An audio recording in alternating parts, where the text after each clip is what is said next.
തിരുവനന്തപുരത്തെ കാര്യവട്ടം ഗവൺമെന്റ് കോളേജിൽ നടന്നത് അതിക്രൂരമായ റാഗിംഗ് എന്ന് വെളിപ്പെടുന്നു. ബയോടെക്നോളജി 1-ാം വർഷ വിദ്യാർത്ഥി ബിൻസ് ജോസ് ആണ് പ്രിൻസിപ്പലിനും കഴക്കൂട്ടം പോലീസിലും റാഗിംഗ് പരാതി നൽകിയിരുന്നത്.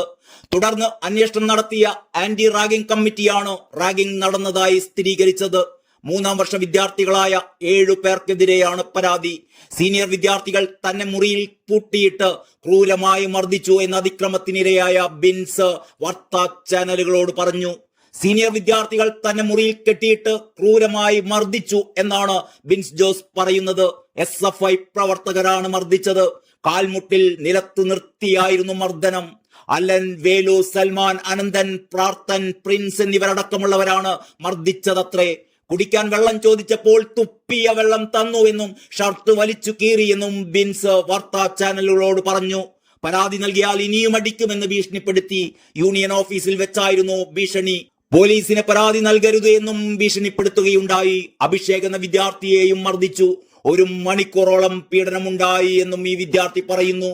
അതിനിടെ ക്രൂരമായി റാഗിങ്ങിനിരയായ വയനാട് പൂക്കോട് വെറ്റിനറി കോളേജ് വിദ്യാർത്ഥി സിദ്ധാർത്ഥൻ മരിച്ചിട്ട് ഇന്ന് 1 വർഷം തികയുകയാണ്.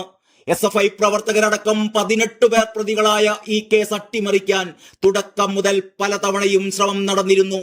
പ്രതികൾക്ക് പഠനം തുടരാനുള്ള ഇടപെടൽ ഹൈക്കോടതി ഡിവിഷൻ ബെഞ്ച് തടഞ്ഞതാണ് കേസിൽ ഒടുവിൽ നടന്നിട്ടുള്ളത്. 2024 ഫെബ്രുവരി 18-നായിരുന്നു തിരുവനന്തപുരം സ്വദേശിയായ സിദ്ധാർത്ഥനെ പൂക്കോട് വെറ്റിനറി കോളേജിലെ ഹോസ്റ്റലിലെ ശുചിമുറിയിൽ തൂങ്ങി മരിച്ച നിലയിൽ കണ്ടെത്തിയിരുന്നത്. ആത്മഹത്യ എന്ന് വരുത്താൻ പോലീസ് ധൃതിപ്പെട്ട ഈ സംഭവത്തിൽ അടിമുടി ദുരൂഹതയായിരുന്നു. മരിച്ച സിദ്ധാർത്ഥന്റെ ദേഹത്ത് കണ്ട മുറിവുകളും കോളേജ് അധികൃതരുടെ അസ്വാഭാവികമായ പെരുമാറ്റവും മരണം അന്വേഷിക്കണമെന്നാവശ്യപ്പെട്ട് സിദ്ധാർത്ഥന്റെ വീട്ടുകാർ പരാതി നൽകുന്നതിൽ എത്തിച്ചേരുകയായിരുന്നു. കോളേജിൽ പൊതുദർശനത്തിന് വെച്ച മൃതദേഹം വീട്ടിലേക്ക് കൊണ്ടുവരുമ്പോൾ കോളേജിൽ വെച്ച് ആംബുലൻസിലേക്ക് ഒരാൾ എറിഞ്ഞ കടലാസും അതിലൂടെ പുറത്തു വന്ന വിവരങ്ങളുമാണ് അതിക്രൂരമായ റാഗിങ്ങിന് സിദ്ധാർത്ഥൻ ഇരയായി എന്ന വിവരം വീട്ടുകാർ അറിയാനിടയായത്. 16-ാം തീയതി മുതൽ SFI പ്രവർത്തകരടക്കമുള്ളവരിൽ നിന്ന് പാറപ്പുറത്തും മുറിയിലും വെച്ച് സിദ്ധാർത്ഥൻ അതിക്രൂരമായി മർദ്ദിക്കപ്പെട്ടു.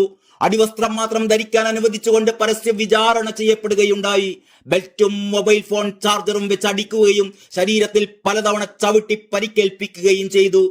പിന്നാലെയാണ് ഹോസ്റ്റലിലെ ശുചിമുറിയിൽ തൂങ്ങിയ നിലയിൽ സിദ്ധാർത്ഥന്റെ മൃതദേഹം കണ്ടെത്തിയത്. ആത്മഹത്യ എന്ന് വരുത്തി തീർക്കാൻ പോലീസ് കൊണ്ടുപിടിച്ച് ശ്രമിച്ചപ്പോൾ പ്രതികളെ രക്ഷിക്കാൻ ഹോസ്റ്റൽ വാർഡനും ഡീനും പ്രയത്നിച്ചു. SFI പ്രവർത്തകരായ പ്രതികളെ സഹായിക്കുന്നതായിരുന്നു സർക്കാരിന്റെ നിലപാടുകളെല്ലാം. ഒടുവിൽ സമ്മർദ്ദം ശക്തമായതോടെയാണ് കേസിൽ നടപടികൾ ഉണ്ടായത്. കേസിൽ ഉന്നതതല അന്വേഷണത്തിന് ഉത്തരവിട്ടു. ഇതോടെ മരണത്തിന് ഉത്തരവാദികളായ 19 വിദ്യാർത്ഥികൾ അറസ്റ്റിലായി. ഗവർണറുടെ ഇടപെടലിലൂടെ VCയും ഡീനും വാർഡനുമെല്ലാം നടപടി നേരിടുകയുണ്ടായി. CPM നേതാവും മുൻ MLAയുമായ CK ശശീന്ദ്രൻ പ്രതികളെ എത്തിച്ചപ്പോൾ മജിസ്ട്രേറ്റിന്റെ വസതിയിലെത്തി എന്ന വിവാദവും CPM നിലപാടിനെ സംശയത്തിലെത്തിക്കുന്നതായി.